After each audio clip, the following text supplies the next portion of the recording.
اللهم عجل وليك الفرج فرجنا به واجعلنا من أعوانه وأنصاره. بارگاہ خداوند متعال میں دعا ہے کہ خداوند ظہور آقا امام زمان عجل اللہ تعالی فرجہ شریف تعجیل فرما اور ہم سب کو ان کے اعوان و انصار میں سے قرار دے۔ اس وقت زمانہ یہ غیبت اور دوران فتنہ ہے، اور فتنے بھی زوروں پر ہیں، اور آئے دن ان فتنوں میں مزید اضافہ ہو رہا ہے، اور منتظران آقا امام زمان علیہ الصلوۃ والسلام کے لیے زندگی سخت تر ہوتی جا رہی ہے۔ اب ضروری ہے کہ منتظران آقا امام زمان علیہ الصلوۃ والسلام قوت کے ساتھ، بصیرت کے ساتھ مقاومت کریں، ان فتنوں کو پہچانیں اور ان سے سلامتی کے ساتھ نکلنے کی، اور ان فتنوں کو اور اس دور کو ایمان اور عمل صالحہ کے ساتھ، اعمال صالحہ کے ساتھ عبور کرنے کی کوشش کرنی چاہیے۔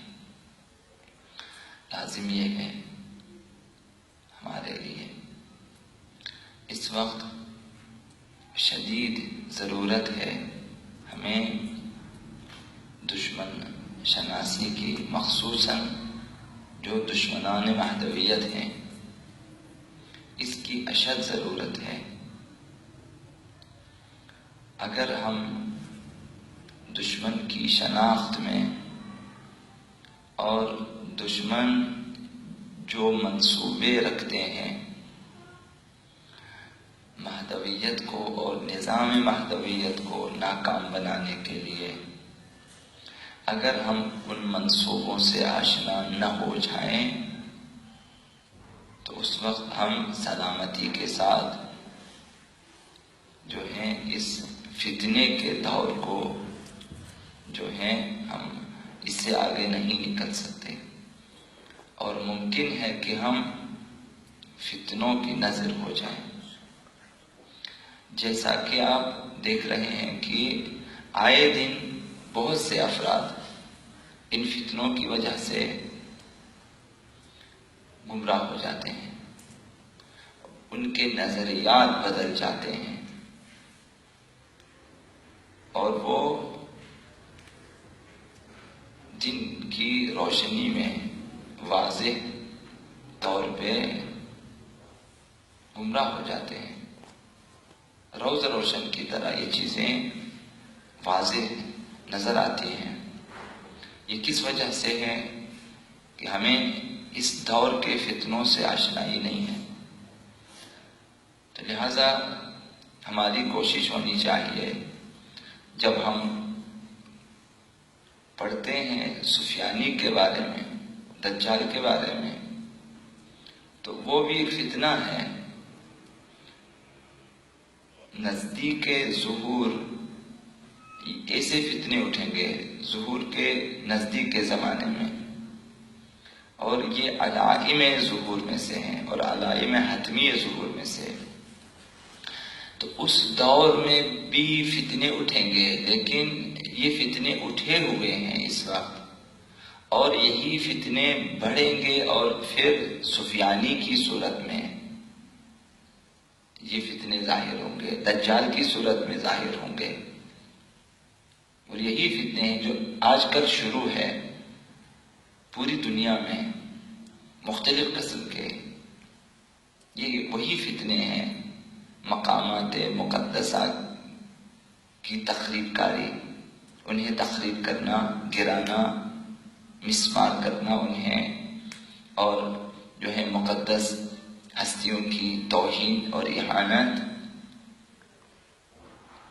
یہ جان بوجھ کر کراتے ہیں، اور اس کے بعد یہ لوگ آتے ہیں کہ جو ہیں ایک ایسی شخصیت کی معاشرے میں جس کا صفر مقام بھی نہیں ہے، وہ آ جائیں اور کہیں کہ ہم معافی چاہتے ہیں اور نادانستہ طور پر ہم نے غلطی کی ہے۔ کیسے ممکن ہے کہ جہاں کوئی بندہ کوئی ڈائلاگ اپنی مرضی سے نہیں کہہ سکتا، جہاں پوری دنیا میں ان کی نشریات دیکھی جاتی ہے، وہ نادانستہ طور پر ایسے گلوکاروں کو بلائیں کہ جو ائمہ کی شان میں اہانت کریں، اور نہ ان کے پروڈیوسر کو پتا ہے، نہ ان کے جو انتظامیہ کو پتا، کسی کو پتا نہیں، نادانستہ طور پر ایسا ہوا ہے۔ یعنی اس قدر جھوٹ بولتے ہیں تاکہ سمجھتے ہیں کہ یہ لوگ بے وقوف ہیں، اور یہ جو ہے اسی میں سمجھیں گے کہ ہم لوگ کامیاب ہو گئے، چلے ابھی ہم معافی مانگتے ہیں۔ اب کس سے معافی مانگیں گے؟ یہ دانستہ طور پر ہے، اور جان بوجھ یہ فتنے ہیں۔ ہمیں ان فتنوں کو سمجھنا چاہیے۔ تو یہ فتنے اٹھے ہوئے، یہ دشمنان مکتبیت، دشمنان اسلام اور دشمنان مکتب تشیع کی طرف سے یہ سوچے سمجھے منصوبے ہوتے ہیں، اور پھر معافی مانگیں گے۔ معافی مانگنے سے کیا ہوتا ہے کہ ہم صرف ہماری دل آزاری ہوئی ہے، کہ آپ کہیں کہ چونکہ آپ کی دل آزاری ہوئی ہے کہ آپ معاف کریں۔ یہ جو اہانت ہوئی ہے جن ہستیوں کی، یہ مساوی ہیں توہین رسالت کی۔ جو سزا توہین رسالت کی ہونی چاہیے وہ ان سب کی ہونی چاہیے جنہوں نے اہانت کی ہے ائمہ کی شان میں، یا جو ابھی سید کونین کی شان میں۔ تو توہین رسالت کی سزا ہونی چاہیے، نہ ان کی وہ آ جائیں معافی مانگے، اور اب کل دو مولوی نکل آئیں گے کہیں گے کہ ہاں ہم نے بخش دیا ہے آپ کو۔ یہ وہ مولوی بھی اس فتنے کے جو کا حصہ ہے، اور یہ معافی بھی اسی فتنے کا حصہ ہے، اور وہ اہانت بھی۔ یہ سب منصوبے ہیں، اور یہ کی بات دیگر ہے انہوں نے اجرا کرنا ہے۔ ہمیں ہوشیار ہونا چاہیے۔ مختلف فتنے ہوتے ہیں جو وہ معاشرے میں پیدا کرتے ہیں۔ ان میں ایک فتنہ ان کا یہ ہے کہ جو ہیں قوم پرست جماعتوں کو ایجاد کرنا ہے کسی ملت میں۔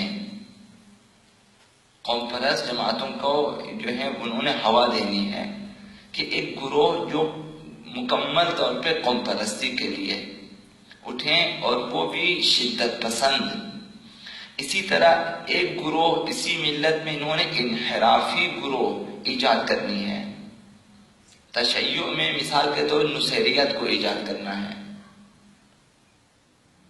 اور اسی طرح سے ملت تسنن میں جو ہے انہوں نے اسی قسم کے ایک گروہ کو انہوں نے جو ہے ہوا دینی ہے، انہیں سپورٹ کرنا ہے، تاکہ وہ جو اہل تسنن میں انحرافی گروہ پیدا کیا گیا ہے وہ اہل تشیع کے مقدسات کے خلاف بولیں، اور جو تشیع میں انحرافی گروہ ایجاد کیا گیا ہے وہ اہل تسنن کے مقدسات کے خلاف بولیں، تاکہ اصل تشیع و تسنن آپس میں لڑیں۔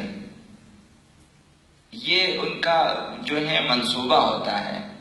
تو جتنے ٹی وی چینلز جو ہیں یا تشیع کے نام پہ یا تسنن کے نام پہ جو ہیں انہوں نے ایجاد کی ہیں، اور جنہیں مغربی طاقتیں جو ہیں فنڈز فراہم کرتے ہیں کہ تم ایک دوسرے کے خلاف کھل کر بولیں۔ لہذا اب جتنے چینلز آئے ہوئے ہیں اس میں خود ساختہ علماء ہیں، خود ساختہ فقہا ہیں، اور ان کے خود ساختہ فتوا۔ اب انہی فتوا کے اہل تسنن کے لیے بھی انہوں نے ٹی وی چینلیں کھول لی ہیں، اور اہل تشیع کے لیے بھی۔ اب یہ لوگ انہیں شیعہ کہیں گے اور انہیں سنی کہیں گے جو انحرافی ہیں۔ اب نام ہمارا اور کام جو ہے دجالیوں کا، سفیانیوں کا۔ کام شیاطین کا، یہ منصوبے ہیں۔ تو ایسے گروہ وہ ایجاد کریں گے۔ یہ دشمن کی دیرینہ چال ہے۔ ہمیشہ انہوں نے کوشش کی ہے کہ جب کسی مکتب میں بدعتیں ایجاد کرنی ہیں، ان کی بنیادوں کو سست کرنی ہوتی ہے، تو ان میں ایسے گروہ پیدا کر جو انحرافی ہوتے ہیں، جو کجروی کے شکار ہوتے ہیں۔ ایک قوم کے اندر قوم پرست جماعتوں کو ہوا دیں گے، اور اسی طرح سے قبائلی اور مذہبی گروہوں کو بھڑکائیں گے۔ وہ بناتے پھر بھڑکاتے ہیں انہیں، اور مختلف انحرافی جماعتوں کو وجود میں لاتے کہ یہ آپس میں لڑیں، تاکہ یہ انحرافی گروہ آپس میں دست بگریبان ہو جائیں اور اصل تشیع و تسنن، اصل اسلام کمزور ہو جائے۔ اس طرح اس قوم کو اقتصادی طور پہ، سیاسی طور پہ، ثقافتی اور سماجی میدانوں میں کمزور کر کے ان کی وحدت کو اور ان کی یکجہتی کو جو ہے وہ ختم کرنا ہے۔ دشمن کی چال یہ ہے، ایک قوم میں دو مختلف گروہ پیدا کریں گے، انہیں تقسیم کریں گے۔ ایک جو ہے مثال کے طور پہ بائیں بازو والے، ایک دائیں بازو والے، ایک شدت پسند ہے تو دوسرے شدت پسند نہیں ہے، نرم مزاج والے ہو۔ اس قسم کے فتنے وہ لوگ ایجاد کرتا کہ ایک قوم میں بٹوارا ہو جائے۔ جب بٹوارا ہو جاتا ہے تو اس قوم کے جو ہے تمام امور میں جو ہے دھڑاڑیں پڑ جاتی ہیں، کیونکہ تقسیم ہو جاتی ہیں، جلسے تقسیم ہو جاتے ہیں، جلوسیں تقسیم ہو جاتی ہیں، ان کی جو ہے مختلف گروہ تقسیم، خاندان تقسیم ہو جاتے ہیں۔ پھر اس طرح رسومات جو اس قوم کے اندر مذہبی یا قومی ہیں وہ بھی تقسیم ہو جاتے ہیں۔ اب یہ ایک دوسرے کے خلاف بولیں گے، لڑیں گے، اور اس طرح اس قوم کو ہمیشہ پیچھے رکھنے کی کوشش ہوتی ہے۔ تو اس کا نتیجہ یہ ہوتا ہے کہ ان گروہوں کو اپنے سے وابستہ کر لیتے ہیں، چونکہ ان گروہوں کو چونکہ لڑنا ہے تو انہیں حمایت کی ضرورت ہوتی ہے۔ تو ہر گروہ چاہتا ہے کہ اپنے ایک مضبوط جو ہے ایک حمایتی پیدا کرے۔ تو یہ جو طاغوتی طاقتیں ہوتی ہیں یہ پھر ان گروہوں کو جو ہے فنڈنگ کرتے ہیں، انہیں پیسے دے دیتے ہیں، دیکھیں ہم تمہارے پیچھے کھڑے ہیں، تم بالکل گھبرانا نہیں ہے، آگے بڑھے، ہم آپ کے ساتھ ہیں۔ ان گروہوں کو اپنے ساتھ وابستہ کر لیتے ہیں اور اس قوم کے استقلال اور استحکام کو نیست و نابود کر دیتے ہیں۔ اب وہ قوم اور وہ گروہ چونکہ دو گروہوں میں یا تین گروہوں میں تقسیم ہو گئے، اب ہر گروہ کسی نہ کسی مغربی طاقت کے ساتھ وابستہ ہو گئے۔ اب ان کی اپنی آزادی ختم ہو جاتی ہے، چونکہ ان کے لیے جو فنڈز ہیں وہ باہر سے آتے ہیں، اگر فنڈ نہیں تو پھر ان کے کام رک جاتے ہیں، اور پھر ان کی عزت داؤ پہ لگی ہوتی ہے کہ ان کی بدنامی ہو اگر ناکام ہو جائے۔ تو لہٰذا ہمیشہ ان کی چاپلوسی کرنی ہوتی ہے کہ آپ ہمیں فنڈ دے دیں۔ پھر آہستہ آہستہ وہ اپنے مفادات کو مد نظر رکھتے ہیں کہ آپ یہ کام بھی کریں، وہ کام بھی کریں، حتیٰ قتل و غارت گھری اور اسی طرح جلاؤ گھیراؤ اور اس طرح مختلف جو ہیں امور ان کے حوالے کر دیتے ہیں، مختلف ٹارگیٹس ان کو دیتے ہیں کہ آپ انہیں جو ہے پورے کریں، پھر ہم آپ کو۔ تو اس طرح سے استحصال کرتے ہیں وہ لوگ، یہ ان کی ایک چال ہوتی ہے۔